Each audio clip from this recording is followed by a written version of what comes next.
berdiri. Bapak Ibu mohon izin, saya berdiri guru di depan ini bukan maksud menggurui Bapak Ibu semua. Sebenarnya saya malu karena saya sudah sadar tahu diri ya. Saya satu ini pengalaman masih kurang. Kedua Bapak di sini, Bapak Ibu guru sudah sadar. Jadi saya mohon maaf duduk di sini itu bukan apa-apa, tapi semata-mata memenuhi tugas sebagai CIT yang kami hari ini juga akan dinilai oleh Kang Kadir.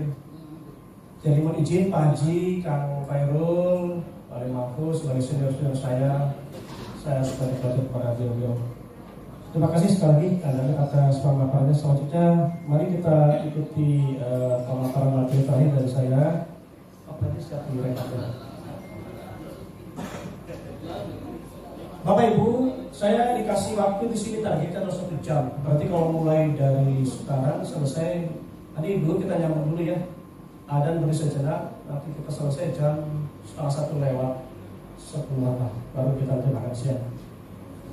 Baik, assalamualaikum warahmatullahi wabarakatuh.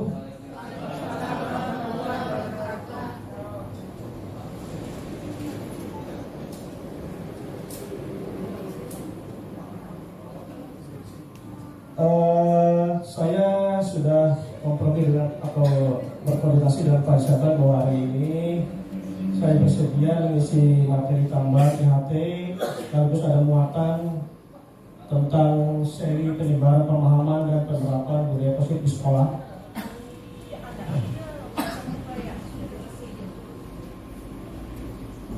Ya, ini tema saya untuk pemaparan materi hari ini, yaitu mewujudkan murid berkarakter Pancasila melalui implementasi budaya positif di lingkungan sekolah. Bapak Ibu semua yang saya hormati, saya mengambil tema ini satu alasannya karena menginginkan siswa-siswi kita ada perubahan terutama dari karakter. Alhamdulillah tema ini juga sudah saya susun berdasarkan kajian saya di lapangan sekaligus juga aksi nyata yang saya lakukan. Jadi seolah materi ini tidak saya ngarang, tapi benar-benar apa yang saya lakukan di sekolah ini. Ini gitu-gitu sebagai oleh-oleh Agustusannya, oleh peringatan Agustus di sekolah kita bahwa saya telah melakukan beberapa positif di sekolah ini. Mudah-mudahan juga nanti harapan saya teman-teman yang lain juga akan ikut menerapkan, karena saya tidak mungkin sendirian menerapkan budaya positif di sekolah ini. Harus semua tim Bapak Ibu. Berat sekali, apalagi kurikulum KPK ini sangat berat tantangannya. Jadi kita tidak bisa bekerja sendirian, harus seluruh elemen sekolah, warga sekolah dilibatkan. Seperti inilah tema hari ini, yaitu mewujudkan murid berkarakter Pancasila melalui implementasi budaya positif di lingkungan sekolah. Tujuan pemaparan materi yang pertama, memberikan pemahaman tentang budaya positif yang harus ditumbuh kembangkan oleh seluruh warga sekolah, dari mulai murid, Bapak Ibu kantin juga harus gitu kan. Apalagi kita sebagai guru-gurunya yang menjadi contoh bagi siswa-siswi, itu harus kita budayakan budaya positif di sekolah. Yang kedua, mewujudkan murid yang berkarakter profil pelajar Pancasila melalui implementasi budaya positif di sekolah. Nanti kita akan bahas apa sih budaya positif itu, seperti apa saja bentuknya, nanti ada di sini. Yang ketiga, membangun iklim belajar yang berpusat kepada murid. Jadi selama ini murid kita itu kan belajarnya kurang maksimal ya, alasannya apa saja, kadang menyalahkan gurunya, kadang alasan-alasan lain yang mungkin ngarang oleh siswa gitu. Nah, dengan adanya pemaparan materi ini, nanti kita berharap semuanya akan berubah. Iklim belajar kita tentunya iklim belajar yang positif, ya, iklim belajar yang menarik, yang berkualitas. Yang keempat, merefresh pengetahuan para guru untuk mengingat kembali tentang tujuan pendidikan nasional. Jadi kita ini sebenarnya ada tujuan mulia sebagai seorang guru itu ya, yaitu mendidik dan melatih. Ingat kita itu kan itu maksudnya adalah double T, dirumuskan adalah double T, mendidik, melatih, apalagi menilai gitu kan, dan seterusnya. Yang kelimanya, membangun kesadaran tentang pentingnya mendidik murid, menuntun dan menumbuh kembangkan murid berdasarkan kodrat alam dan kodrat zaman sesuai filosofi Ki Hajar Dewantara. Bapak Ibu yang saya hormati, bahwa kondisi di zaman saat ini kita tahu semua tantangannya makin berat. Ya. Kondisi zaman segitu canggihnya, anak dengan mudahnya bisa menerima informasi yang ternyata sebagian besar adalah banyak dampak buruknya daripada positifnya. Dari segi kodrat alam, kita juga tahu bahwa alam saat ini sudah tidak ramah lagi. Ya, suhu bumi makin meningkat sebagai dampak dari warming global. Ya, hujan, kalau hujan sehari aja langsung gede, itu langsung banjiran. Ini kita harus sadar bahwa alam kita saat ini sudah rusak. Jadi kita harus menyesuaikan pola pembelajaran anak ini berpusat ke sana, menyikapi fenomena alam. Anak itu harus sebagai agen penyelamatan lingkungan seperti itu. Dan yang terakhir adalah mengoptimalkan peran wali kelas dalam mendisiplinkan murid di kelasnya. Nah, ini tugas Bapak Ibu wali kelas yang paling penting adalah kita harus mendisiplinkan murid di kelas. Dengan cara apa? Nanti akan ada di sini materinya. Nah, sebelum memulai ke materi ini ada pertanyaan romantik. Lingkungan sekolah dan murid seperti apa yang Bapak Ibu inginkan di masa yang akan datang? Maka barangkali ada yang mau menjawab satu orang atau dua orang. Seperti apa Bapak Ibu inginkan murid kita ke depan? Apakah biasa aja lah atau pengen yang luar biasa? Maka dari Kak Halim, barangkali apa impian Kak Halim untuk mewujudkan murid-murid SMK SMP nanti ini di masa yang akan datang? Seperti apa? Maka Kak, saya yakin Bapak Ibu semua punya impian, punya keinginan. Murid kita ini inginnya seperti apa? Harus kita pikirkan Bapak Ibu, karena kita adalah agen penyelamat bagi mereka. Maka baik, keinginan ya? Iya, keinginan atau harapan. Motivasi belajar yang tinggi. Jadi saya berharap murid-murid yang di SMK Motivasi belajar yang tinggi. mempunyai motivasi belajar yang tinggi. Ya, terima kasih Pak Jiri. Motivasi belajar yang tinggi. Ibu-ibu barangkali seperti apa? Maka Bu Haja. Assalamualaikum warahmatullahi wabarakatuh. Waalaikumsalam. Terima kasih kesempatannya. Saya punya impian bahwa yang akan datang sekolah kita itu sekolah yang nyaman, aman, dan bagi belajar siswa itu menyenangkan dalam suasana belajar yang kondusif, di mana siswa-siswa punya motivasi belajar yang tinggi dan juga punya akhlak yang karimah. Terima kasih. Ya, terima kasih Bu Haja. Selanjutnya Bu Iis, silakan. Assalamualaikum warahmatullahi wabarakatuh. Waalaikumsalam warahmatullahi wabarakatuh. Kalau untuk saya, harapan tertinggi untuk generasi yang akan datang, terutama adalah di sekolah, adalah mereka memiliki dan berakhlakul karimah. Mereka berakhlakul karimah. Jadi selain sebagai siswa yang berkompetensi, mereka juga memiliki akhlak yang baik, akhlakul karimah. Itu utamanya. Karena kita tahu bahwa kemarin pandemi, lalu era digital, lalu juga yang mereka bilang adalah generasi Gen Z itu makin mengubah mereka menjadi sosok lain gitu tuh. Jadi iya, seperti zombie, beragam tapi tak berjiwa. Terima kasih. Assalamualaikum warahmatullahi wabarakatuh. Waalaikumsalam. Ada lagi Bapak Ibu yang mau disampaikan mengenai harapan murid kita ke depan ingin seperti apa? Karena kita semua Bapak Ibu, kita harus mengubah mereka gitu kan. Jangan biasa-biasa saja, harus jadi murid yang luar biasa. Karena tantangan makin berat. Kalau sudah tidak ada, saya cukup ya. Baik, jawabannya mungkin semuanya bagus. Tapi inilah jawaban yang mungkin mewakili dari Bapak Ibu semua. Yang pertama, sekolah di mana guru dan muridnya reflektif, gemar belajar, dan berbagi serta berkolaborasi. Ya, Pak Jering masuk jawabannya ya. Jadi memang suasana belajarnya harus kondusif. Enggak ada guru yang di kelas gitu kan, tetap belajar. Ini makanya ada gurunya saja pelayan guru, mungkin tidak kita inginkan. Jadi kalau muridnya stabil, kita juga enak ngajarnya gitu kan. Kalau murid ada di kelas, guru nyaman belajarnya. Tapi kalau muridnya ribut, gak karuan, ada di kantin, kita pusing yang ngajarnya gitu kan. Seolah kita tidak dihargai Bapak. Ya, nanti kita akan coba trik-triknya seperti apa. Nah yang kedua, Bapak Ibu, pertanyaannya adalah bagaimana cara membangun budaya positif di sekolah? Ini mungkin tidak bisa dijawab. Ya, nanti kita coba di sini saja. Yang pertama itu langkahnya adalah terapkan komunikasi terbuka. Jadi selama ini kita ini komunikasinya jarang. Ada masalah apa, kalau tertutup. Seharusnya tidak begitu ya. Kita ini Bapak Ibu, kalau ada kasus apapun di sekolah, sudah tahu posnya masing-masing. Ada guru PPK, ada siswaan. Nah nanti kita carikan solusi. Kalau kasus jaringan kita atasi, kalau berat bukan wilayah kita. Contoh anak kasus kriminal itu bukan ranah kita lagi, tapi harus ada pihak dari luar, dalam hal ini kepolisian dan sebagainya. Jadi setiap kasus itu ada tahapan-tahapan. Tidak semua kasus anak kita tangani oleh guru. Jadi kita itu hanya ranahnya adalah ranah internal. Kalau sudah menyangkut eksternal, bukan kita lagi. Ya, Bapak itu tugasnya hanya di internal sekolah. Yang kedua, bangun lingkungan yang penuh apresiasi dan penghargaan.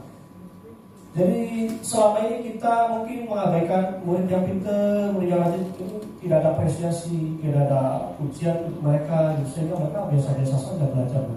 Ya, namun saat ini kita harus sering-sering mengapresiasi, bagus nak kamu hebat, atau anda pandai mengerjakan apa gitu terus berhasil, kita kasih dia reward gitu ya, penyemangat. Untuk yang lainnya juga terpicu. Kemudian yang ketiga, hindari pendisiplinan dengan cara negatif. Misalnya nih, menghukum. Nah sekarang menghukum menjadi sesuatu hal yang dilarang ya. Karena sedikit ada sepele saja kita bisa berhadapan dengan hukum. Nah, makanya hati-hati Bapak Ibu ketika menghukum anak, kita harus pikir-pikir dulu masih dalam tahap terukur tidak gitu ya, normal tidak seperti itu. Jadi sekarang ini paradigma baru bahwa menghukum anak itu sudah tidak boleh. Yang ada itu nanti adalah restitusi. Ya nanti kita bahas di sini ada pasal materi restitusi. Kemudian membentak. Nah membentak juga tidak boleh. Anak ini misalnya terlambat, kita bentaki dia, kita maki-maki. Nah, ini sudah tidak zamannya lagi. Nanti ada solusinya bagaimana menghadapi anak yang terlambat. Hingga memukul. Nah apalagi memukul, menyakiti murid dan sebagainya. Ini sudah tidak berlaku lagi di kurikulum Merdeka ini. Yang keempat, seimbangkan target akademis dan kesejahteraan emosional siswa.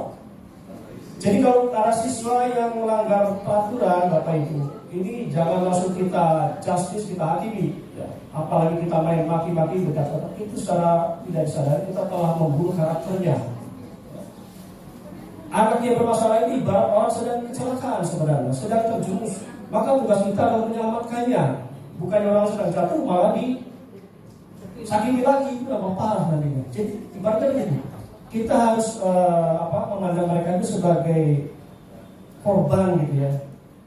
Mereka telah tersesat gitu, tersesat arah, tersesat perilakunya. Nah tugas kita untuk meluruskan, menyelamatkan supaya dia kembali ke jalan yang benar. Seperti itu. Ya. Jangan hanya maki-maki murid, apalagi menyalahkan. Kita telusuri sebabnya apa. Gitu ya. Nanti kita cari penyebabnya, lalu kita pasti bersama-sama. Kita cari solusi bersama-sama. Yang kelima adalah terapkan etika kerja positif. Etika kerja. Ya, etika kerja positif itu kita sama guru harus saling kompak, saling berkolaborasi satu sama lain. Ya, ketika temannya minta bantuan, kalau tidak bisa ya kita bantu seperti itu ya. Nah yang terakhir adalah tanamkan pendidikan karakter kepada siswa. Ini yang paling penting. Jadi paradigma baru pendidikan saat ini adalah pola pikir pembelajaran yang mengarahkan kedua hal. Yang pertama adalah kompetensi, dan yang keduanya adalah profil pelajar Pancasila. Kita lanjut ya Bapak Ibu, agar waktu. Nah ini kata konsepnya. Untuk hari ini saya akan menyampaikan 9 materi sekaligus. Ada pembelajaran dan paradigma baru, prinsip positif, kebutuhan dasar manusia, motivasi perilaku manusia, nilai-nilai kebajikan universal, hukum, konsekuensi, dan restitusi. Yang ketujuh adalah posisi kontrol guru, 8 keyakinan kelas. Ada dulu ya.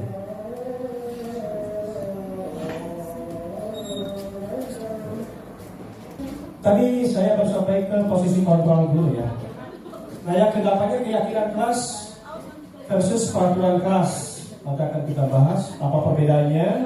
Dan yang terakhir adalah segitiga restitusi. Next. Sebelum materi, sedikit dulu. Saya mengecek konsentrasi Bapak Ibu. Mungkin sudah mulai ngantuk nih. Apalagi sudah lapar ya. Tebaklah gambar berikut menjadi sebuah kalimat Bapak Ibu. Siapa yang coba menebak? Ini ada gambar tulang, ada gambar bagian belakang manusia, dan gambar tulang punggung keluarga. Dan jawabannya benar ya. Terima kasih. Yang kedua, ada gambar apa itu? Profil pelajar Pancasila, undangan bakal Ibu Haja Mujian. Ya. Baiklah, nah ini kita ke materi pertama, pembelajaran dengan paradigma baru. Ini pas saya alokasikan 5 menit, jadi ada sebelah itu pas waktunya mau. Pembelajaran dengan paradigma baru. Paradigma baru itu adalah paradigma yang sekarang, yaitu paradigma kurikulum merdeka. Pembelajaran paradigma baru atau kurikulum merdeka merupakan pembelajaran yang berorientasi pada penguatan kompetensi. Jadi saat ini yang kita cecat adalah kompetensi siswa dan pengembangan karakter yang sesuai dengan dimensi profil Pancasila. Jadi materi esensi yang harus kita hajar terus ke murid supaya cerdas gitu, supaya pintar. Jangan ditambahi yang memusingkan mereka. Yang penting materi dikena gitu aja. Untuk metode dan gaya mengajar, Bapak Ibu lebih menyesuaikan ya.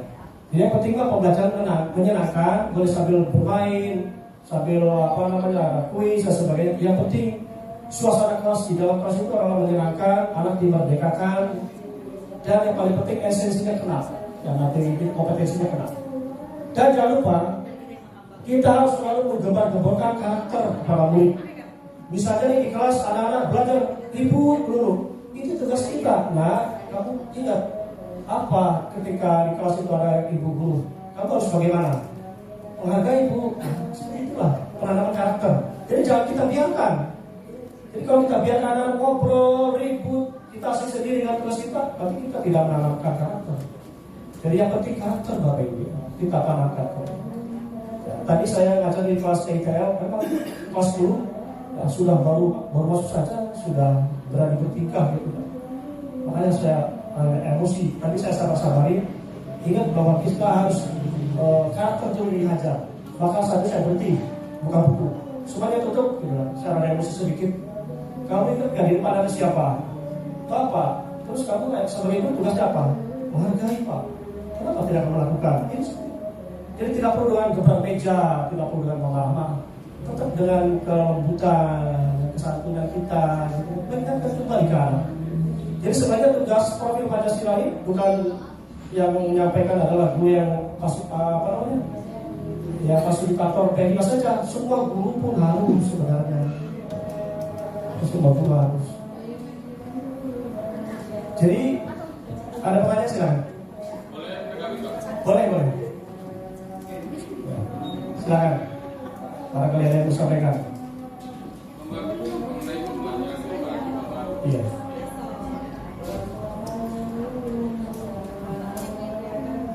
Jadi kita hari ini untuk mengajar atau mendidik dengan paradigma baru.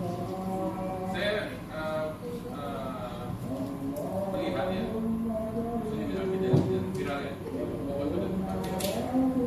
jadi semacam kenakalan siswa kecil ya, yang anggaplah tidak baik dulu, bahkan agak dulu aja bahkan dari itu. Sebenarnya efektivitas dengan belajar paradigma baru, kalau kita melihat komentar-komentar yang di bawahnya, itu selalu mengatakan atau menggarisbawahi bahwa pendidikan anak-anak zaman sekarang ini salah atau tidak mengkaji dulu karena adanya itu Pak tadi, seperti tadi kita tidak boleh melakukan pola militer lah. Anggap zaman kita itu pola militer lah, pola militer. Nah, sedangkan pada saat kita kecil itu dididik dengan pola militer dan kita ini beradab lah, ya, lebih menghargai guru gitu, secara perilaku lah gitu. Nah, sebenarnya korelasi seperti apa antara paradigma baru apakah sudah terjamin efektivitasnya. Bagaimana tanggapan Bapak? Ya, terima kasih Pak Jerry, pertanyaan sangat bagus sekali. Bagaimana efektivitasnya, keampuhannya penerapan deposit dengan paradigma lama? Begini, kalau paradigma lama itu kan kita kadang main kekerasan gitu ya, ke murid membentak. Nah, zaman sekarang murid itu tidak begitu Pak Jerry. Murid-murid zaman sekarang karena generasi Z gitu ya, itu orang dibegitukan tuh sedikit mempeng ya, ada melawan, kadang cutek. Tapi kita sebagai guru ingat tugas utama kita adalah mendidik paling utama, seperti yang diajarkan oleh Kiai Dewanto itu. Tugas paling penting kita telah mendidiknya. Pintar magang jalan juga bisa. Ini yang paling penting, hati, mendidik melalui hati, dengan hati, menyadarkan mereka. Namun kitanya tidak boleh terbawa emosi. Nah, ini yang berat Pak. Karena kita jengkel, tapi kita harus sabar, gitu jadi guru. Saya juga mengalami seperti Bapak Ibu alami gitu di kelas. Anak bikin jengkel, bikin emosi, tapi kita harus diingatkan lagi sabar. Karena ujian kita seperti sangat berat sekali. Makanya di kurikulum Merdeka ini tidak bisa sendirian. Untuk membentuk karakter anak kita harus semuanya dilibatkan. Nah, ketika Bapak Ibu tidak bisa mengatasinya, baru kita minta bantuan. Misalkan untuk BPK, tolong nih Pak Afali, ada kelas ini, anak ini saya tidak bisa mengatasinya, tolonglah dibawa ke sana. Dan jangan dihukum di depan kelas, tapi itu membunuh karakter anak juga. Jadi ketika kita marah, jangan dimarahin di depan kelas, di depan anak-anak, jangan. Karena dia akan malu, akan jadi bancongan teman-temannya, dan khawatir dia akan balas dendam di kemudian hari, karena dia masih dipermalukan di depan. Nah, itu yang paling bahaya Bapak. Jadi usaha kita mari ubah kebiasaan kita yang dulu sering menghukum di depan anak gitu. Kita bawa ke tempat sepi, ya, di ruang BPPK lah yang kondusif, yang sesuai peruntukan. Di sana kita lakukan restitusi, bukan dibentaki, dimaki-maki, bukan. Kita tanya, nak, kenapa sih kamu kalau di kelas ribut, ada masalah apa? Ya, dengan baik saja. Ya, so, kamu ada masalah ya di rumah, seperti itu. Barangkali kamu dengan Bapak Ibu, coba cerita. Nah, dia pasti akan curhat di situ. Bahkan sampai nangis pun kita layani Bapak. Inilah fungsi kita sebagai menuntun murid itu di sini. Ya, kita bukan sebagai penghakim, sebagai penghukum, tapi kita adalah sebagai penuntun murid. Ya, ingat tugas kita bukan penghakim, bukan penghukum, tapi penuntun bagi murid-murid kita, mengantarkan mereka ke jenjang supaya selamat lah di masa depannya itu, supaya selamat. Seperti itu sebenarnya tugas kita. Jadi biarlah orang lain saja, ada bagian-bagian siapa yang menghukum, siapa yang menangani kasus-kasus yang dialami siswa itu, bukan tugas kita. Kita hanya sebagai guru itu adalah penuntun. Ya. Kalau sudah tidak mampu lagi, ya serahkan ke orang yang ahlinya, seperti itulah Bapak. Jadi jangan jadi masalah ya Bapak Ibu, kalau ada anak-anak kelas kita jengkel, tenang, santai saja ya. Ada bagiannya, ada prosedurnya. Itu dari jangan ini, berat sekali tugas kita. Sebenarnya tidak. Kalau kita yang bersatu, kalau kita yang mau kompak, ya semuanya bekerja sama, saya yakin ringan semuanya. Tidak ada yang berat di sekolah ini ya. Saya yakin tidak ada yang berat. Sekalipun anak itu kasus narkoba sekalipun, jangan dianggap beban berat bagi kita. Kita rumah saja kepolisian, kita rumah saja orang tuanya, selesai. Nanti ada BPDK, ada siswaan. Kita tidak usah terbawa-bawa emosi. Nanti kita stres sendiri. Yang penting kita kuncinya adalah menahan kesabaran, jangan emosi. Ya, jangan sampai kita gara-gara kena kasus, kita malah kena kasus juga gitu kan. Akhirnya masuk ranah hukum. Itu yang kita semua tidak inginkan.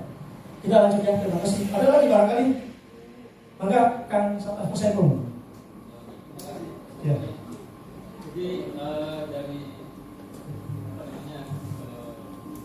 program-program yang bisa dibagi ya, bahwa sebenarnya guru di Indonesia ini masih tetap lebih dijadikan sebagai administrator, bukan sebagai edukator.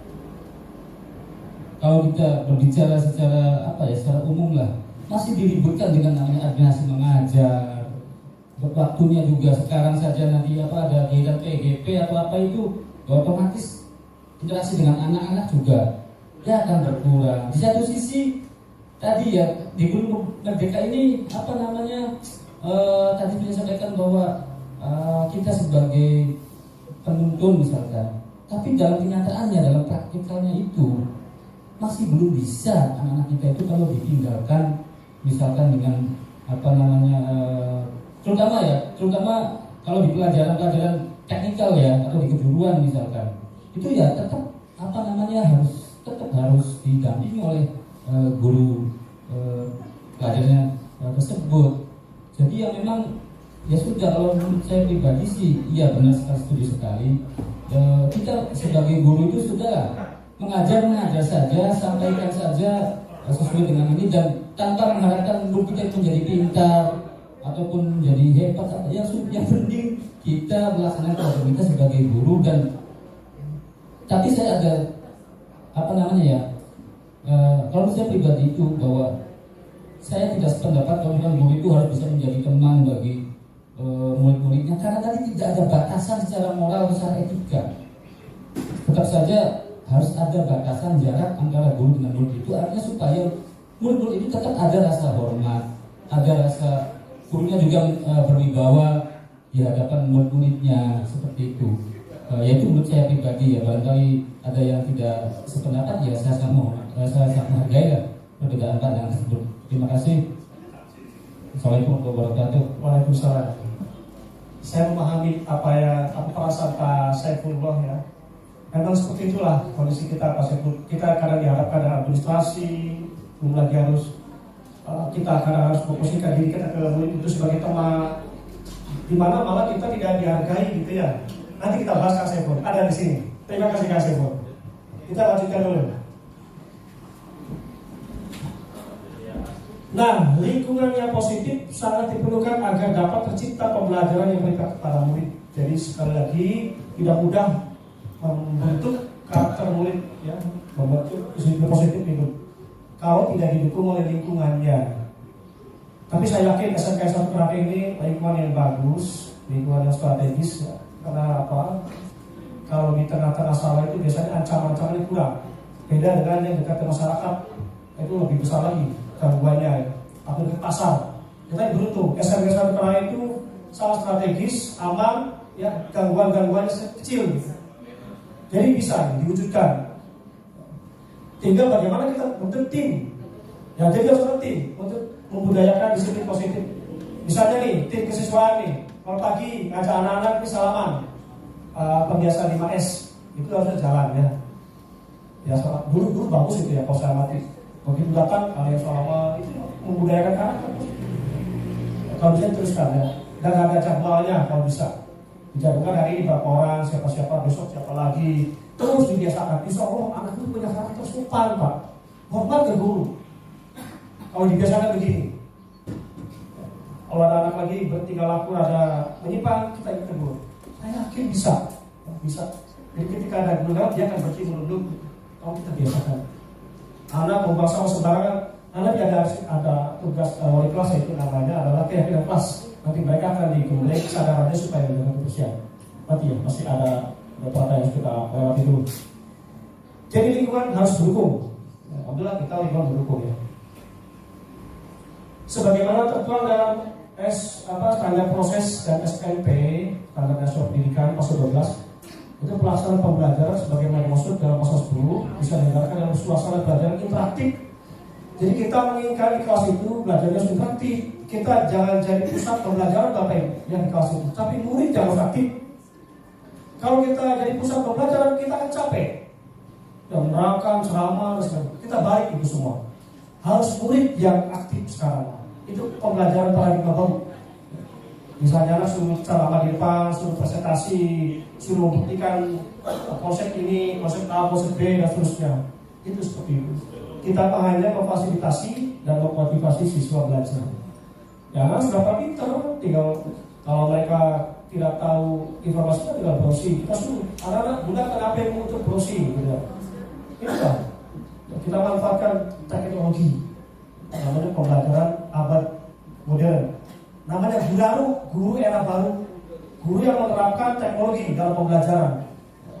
Kita jangan ketinggalan dengan murid, tapi mereka sudah browsing berselancar di dunia maya itu sudah sangat pesat.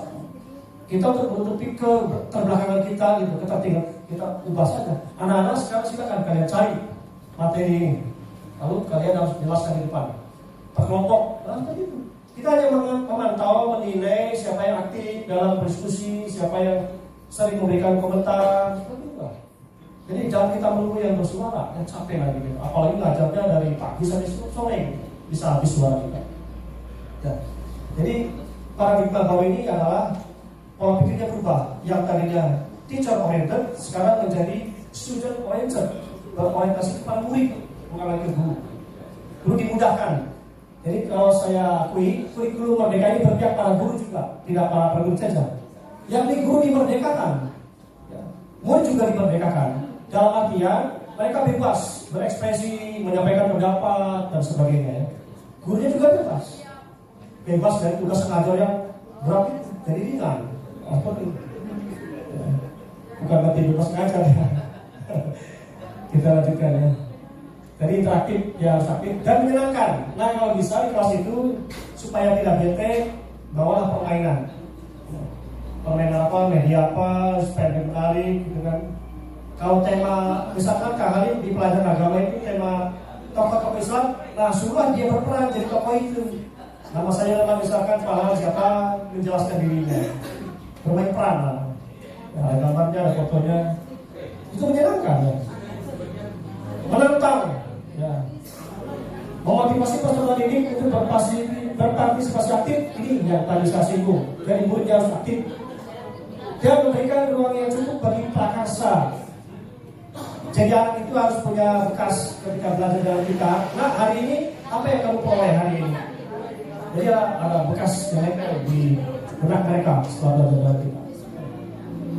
Ini bisa kita lakukan biasanya di kegiatan bukan baik. Kemudian kreativitas anak harus kita galakkan lagi. Ya anak harus kreatif. Ya duduk saja kita dekati. Nah kenapa kamu sakit? Kita tawari dia, cobalah kamu maju silakan sana untuk menjawab nomor ini misalnya, atau menjelaskan materi ini. Ini akan harus kita bimbing kreativitasnya. Kalau nggak tahu apa bisa jawabannya. Cobalah kamu browsing, kamu kan punya HP, gitu, silakan. Nah, jadi jangan biarkan untuk kita pasif, ya harus aktif dan kreatif. Kemudian kemandirian sesuai dengan bakat, minat dan perkembangan fisik.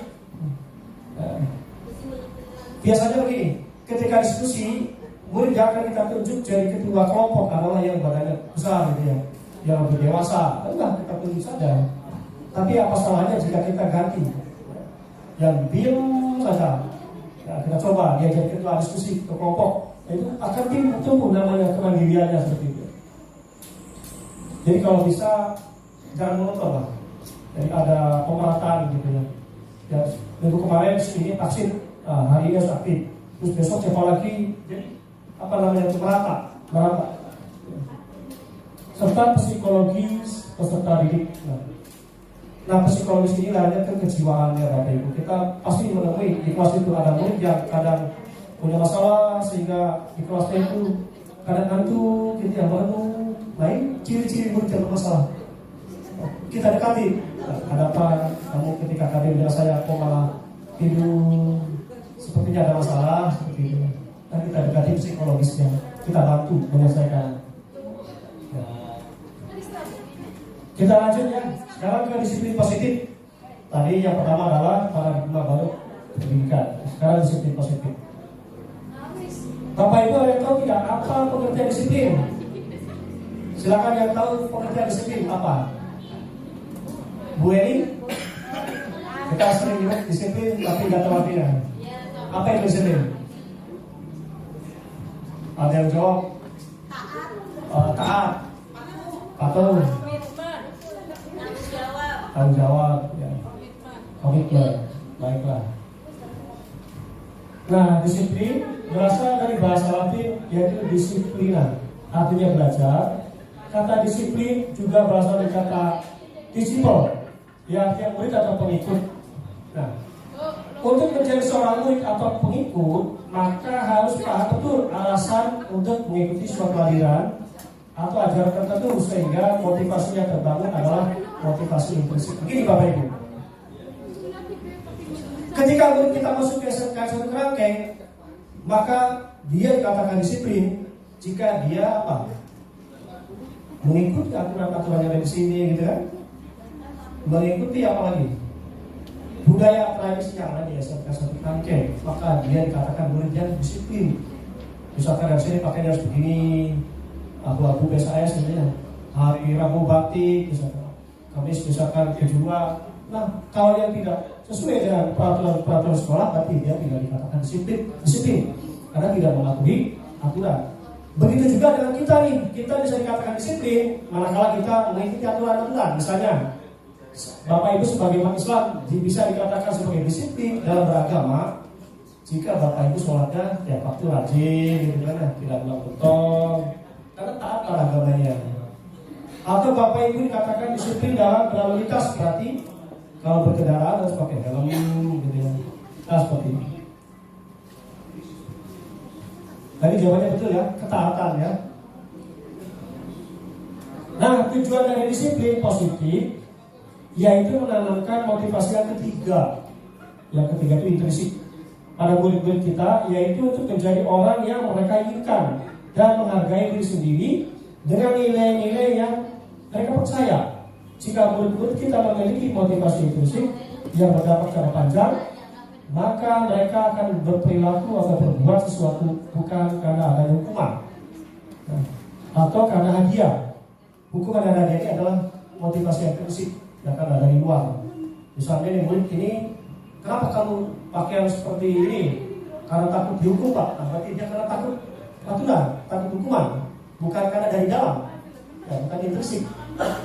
Misalnya anak sering maju di depan kelas nih, kok kamu terus yang maju? Karena saya ingin nilainya besar Bapak Ibu.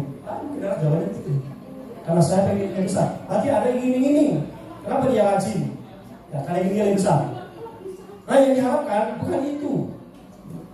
Jadi paradigma baru yang positif disiplin di sini yang diinginkan adalah tumbuhnya disiplin dari dalam, intrinsik, yaitu kesadaran dari siswa, bukan karena ingin takut dihukum, atau karena pengen nilai besar, atau karena pengen hadiah dan sebagainya, atau karena pengen puji lah. Nah, itu.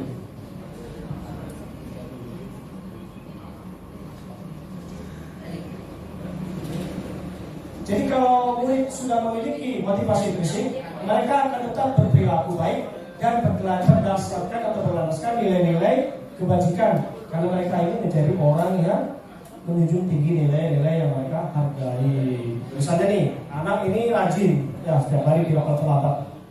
Kalau yang punya motivasi intrinsik, dia pasti berjalan begini, karena saya sudah terbiasa Pak atau Bu, bukan karena takut dihukum. Nah, pasti seperti itu jawabannya.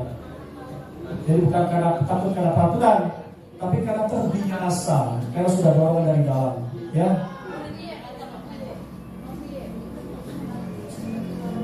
Sekarang kita melihat yang ketiga, yaitu kebutuhan dasar manusia. Nah, Bapak Ibu, kenapa anak berperilaku negatif? Kenapa anak banyak yang melanggar peraturan? Ini alasannya sebenarnya. Murid berperilaku kurang baik atau melanggar aturan atau norma itu karena ada kebutuhan dasarnya yang belum atau tidak terpenuhi.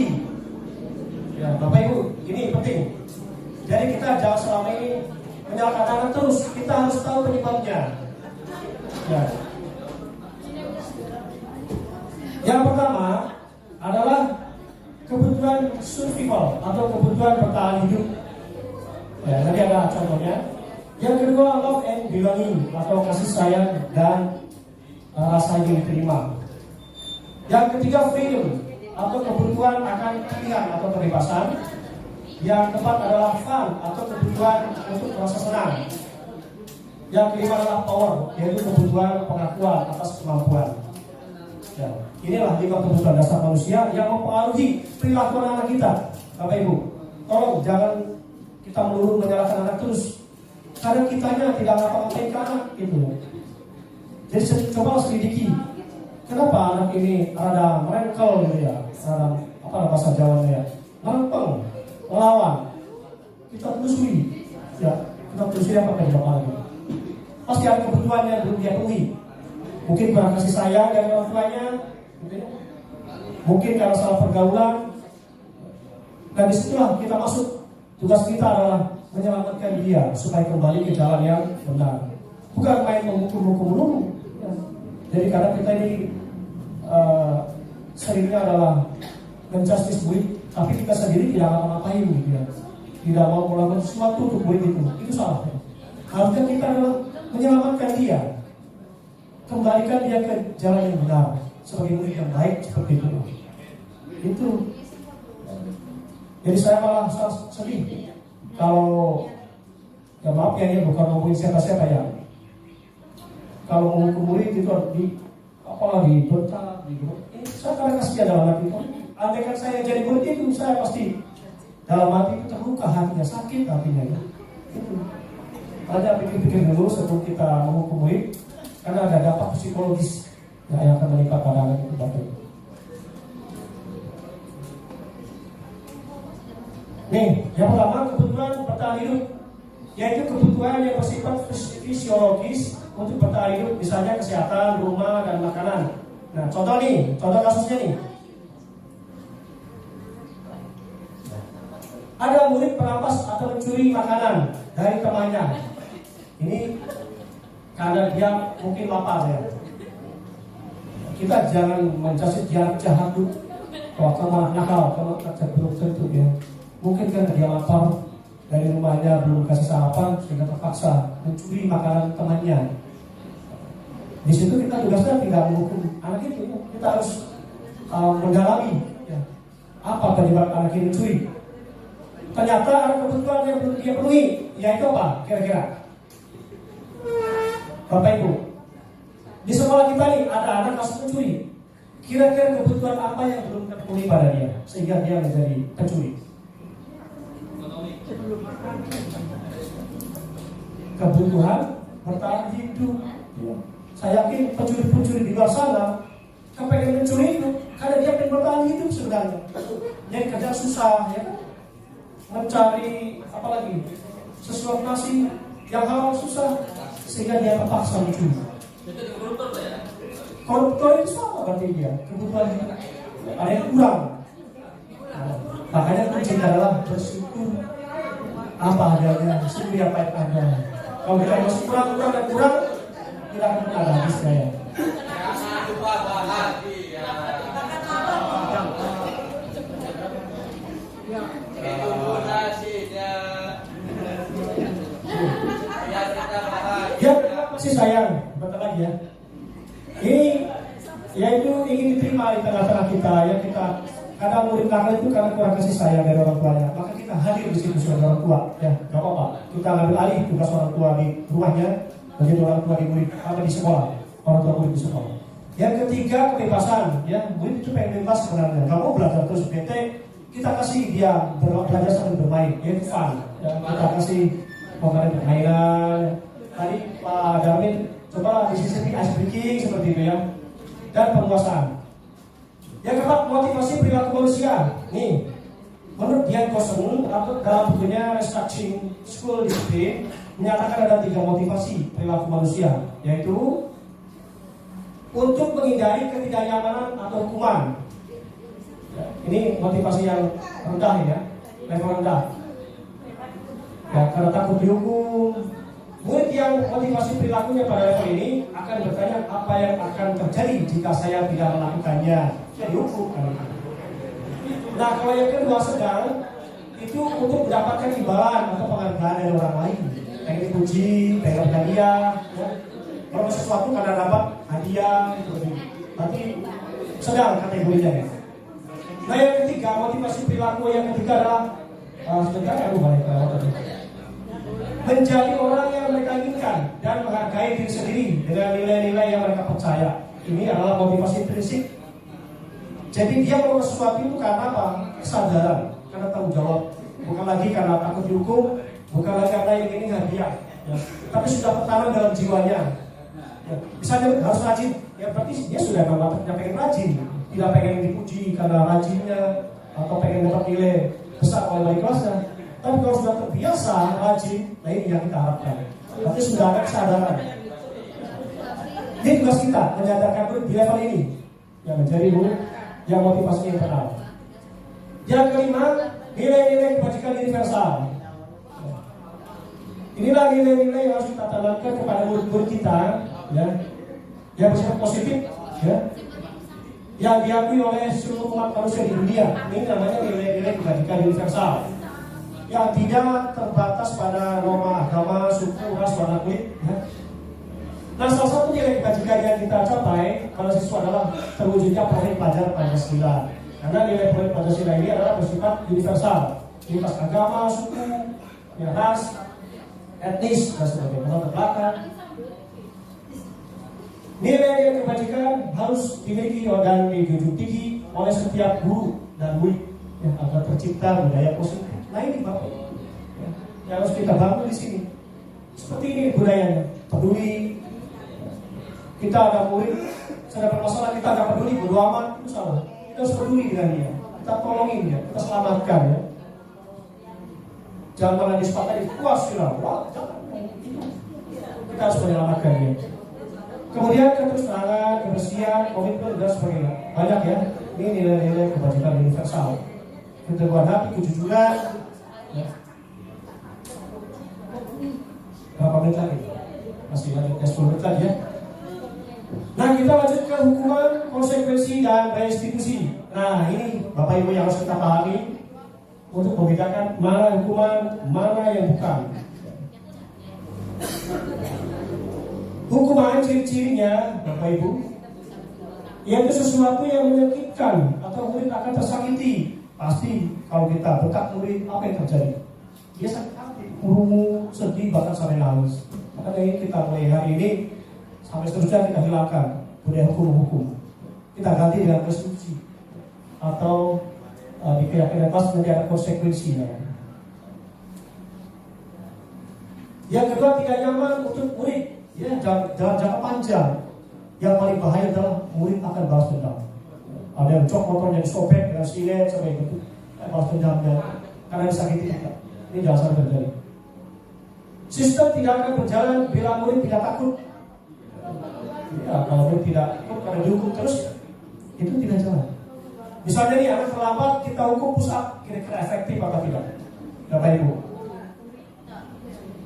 pasti dalam hatinya ada rasa jengkel dia, atau awas aja lagi jalan. Itu yang paling bahaya, makanya dihilangkan nih hukuman push up kalau terlambat.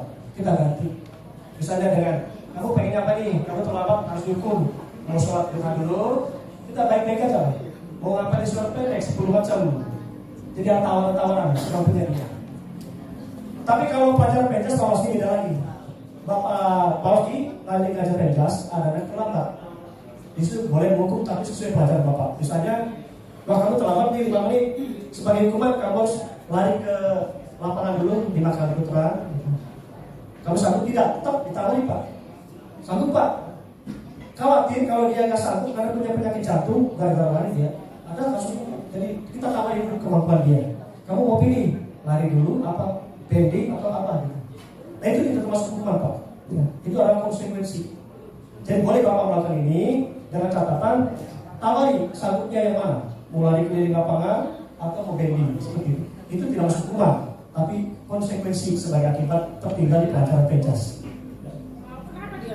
Nah, itu bedanya hukuman dengan restitusi apa konsekuensi.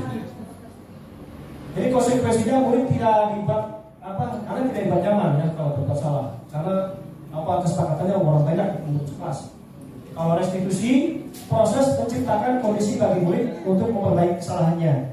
Jadi anak berbuat salah, dia sendiri harus cari solusinya dan dia sendiri harus memperbaikinya, bukan kita.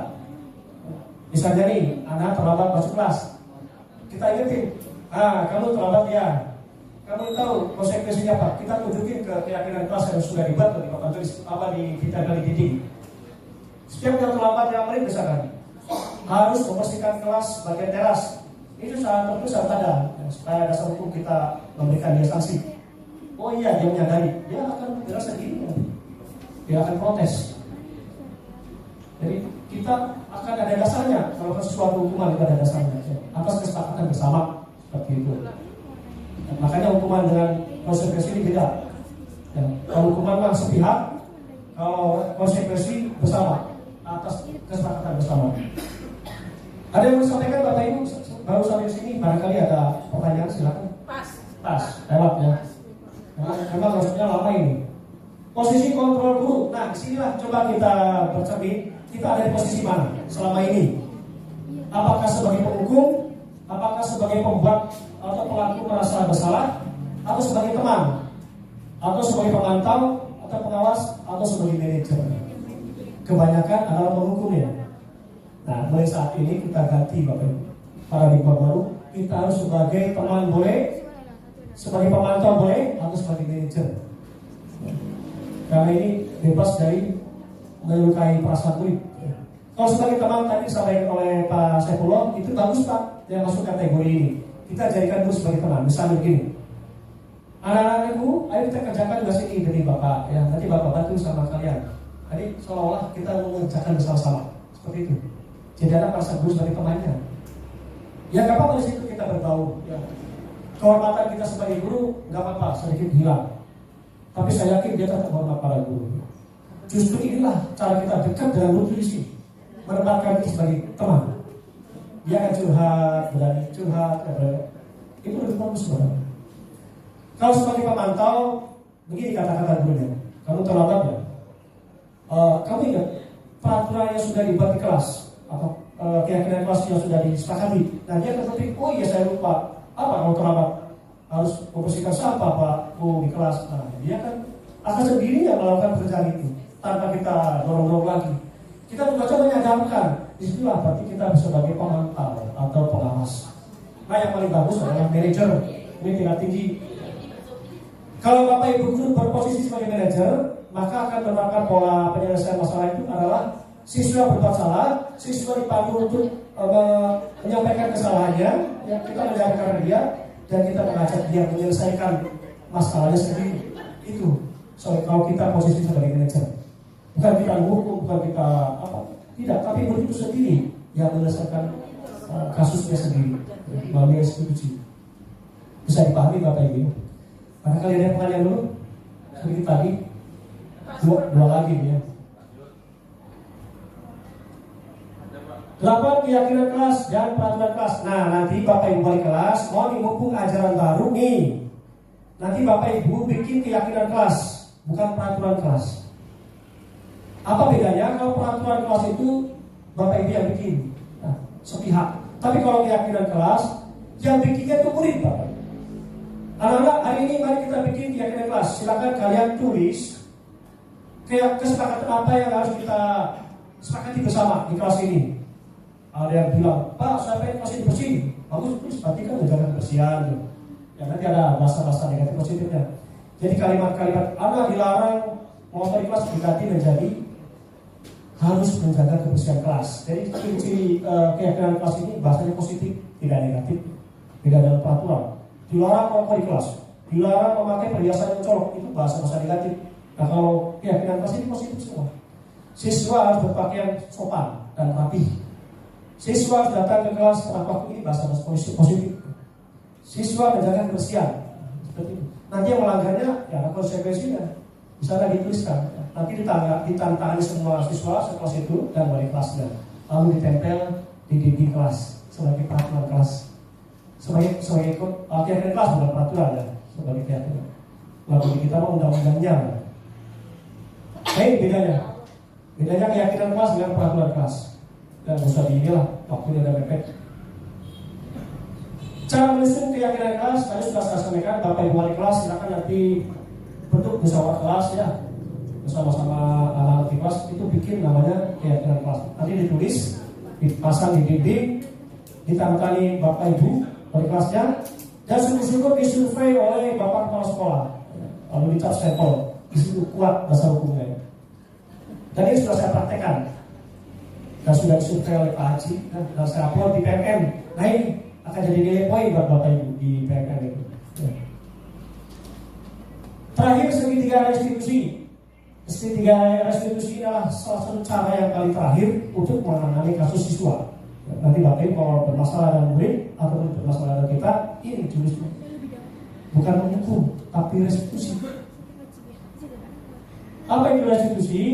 Proses menciptakan kondisi bagi murid untuk memperbaiki kesalahan mereka sehingga mereka bisa kembali kepada kelompok mereka dengan karakter yang lebih kuat. Jadi anak ini tidak direndahkan gitu ya. Dia merasa mengakui kesalahannya, tanggung jawab dan memperbaikinya, lalu kembali ke tengah-tengah teman-temannya dan diakui dia adalah siswa yang bertanggung jawab, seperti itu. Jadi tidak lagi buruk citranya di depan teman-teman. Ya, bersalah tapi seolah tidak bersalah, seperti itu. Inilah namanya restitusi. Restitusi juga adalah proses kolaboratif yang mengajarkan murid untuk mencari solusi. Jadi anak itu berbuat salah, disuruh mencari jalan keluarnya. Kita tahu kan, kamu gimana cara mengatasi ini? Misalnya ada murid yang memecahkan kaca nih, harusnya main basket. Kita panggil aja. Tuh kamu lihat dampak dari perbuatan kamu memecahkan kaca. Kita jangan tahu jawab bayar, jangan itu mengajarkan aja Bapak Ibu. Wah tenang be, macam kaca ada yang bayarin, nanti kita pikirnya. Jadi kita ubah. Kita panggil anak yang memecahkan kaca ini dari basket. Ini perbuatan siapa ya? Saya Pak. Nah, kita panggil aja. Kamu tahu nggak apa dampak dari kaca yang pecah ini? Jadi rusak Pak, bolong, angin masuk. Kemudian kamu mengakui ini salah siapa? Saya Pak, bagus. Kita tuntut Pak, bagus, kamu tanggung jawab. Tapi kita mendidik dia bertanggung jawab Bapak Ibu atas kesalahannya. Terus kalau habis ini kamu ngapain? Kalau habis ini ada tanggung jawab kan? Kira-kira apa cara kamu bertanggung jawab memecahkan kaca ini? Ya Pak, saya akan menggantinya. Nah, jadi dia berbuat salah, dia sendiri akan menyelesaikannya. Kita nggak ngapa-ngapain. Kita nggak ngeluarin duit, sekolah nggak ngeluarin duit. Dia sendiri akan jawab. Seperti inilah namanya restitusi. Iya, jadi mendidik anak tanggung jawab. Kita mah bukannya gitu ya, kita mah kalau udah menang dibayar semua. Semuanya jangan. Nanti anak-anak jadi manja.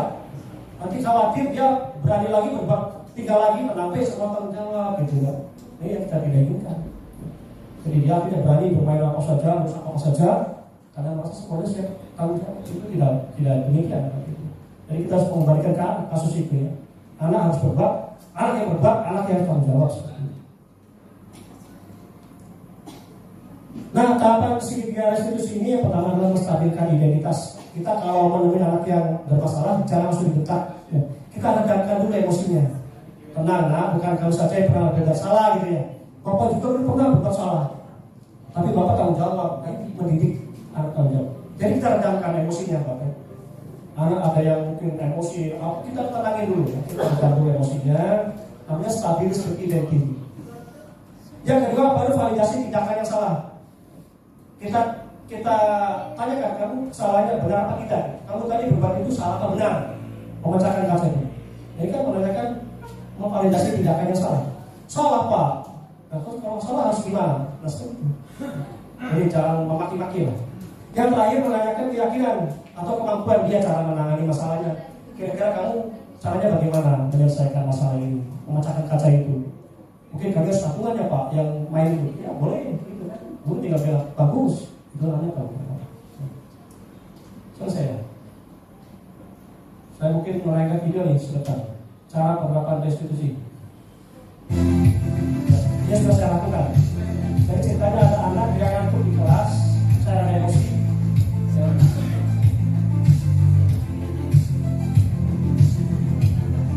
Namanya Lady dan Alvina. Lady dan Alvina siswa kelas 11 TKJ 1 terlihat sedang cekcok. TKJ 1. Di kelas ketika waktu istirahat Afif selesai dan hendak masuk kabin kembali. Ternyata penyebabnya HP milik Alvina jatuh tersenggol Pak Lady sehingga HP Alvina rusak. Lalu di saat kegaduhan terjadi, Pak Hari selaku guru yang akan belajar di kelas tersebut masuk kelas dan kaget melihat kondisi kelas yang gaduh. Saat itu mahasiswi dan siswa masih berada di kantin menikmati waktu istirahatnya. Berikut kisahnya. Ini awal kasus terjadi. HP tersenggol jatuh, pecah.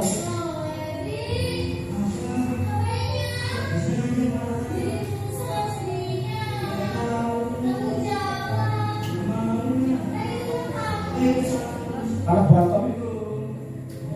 Setelah saya bilang yang sejak.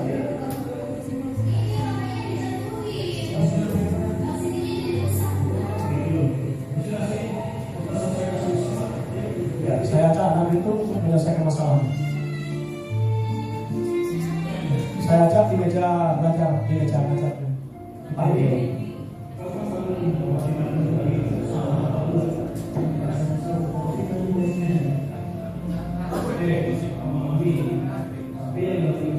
Stabilis di identity. Jadi tidak langsung saya bentak. Saya emosinya dipegang.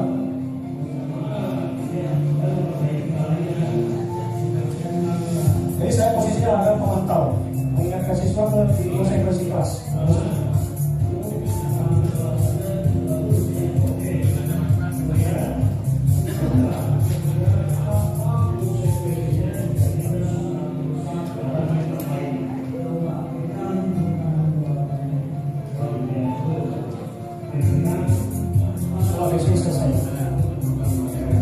Lalu menanyakan di akhir kelas atau kemampuan dia menyelesaikan kasusnya. Tanyakan.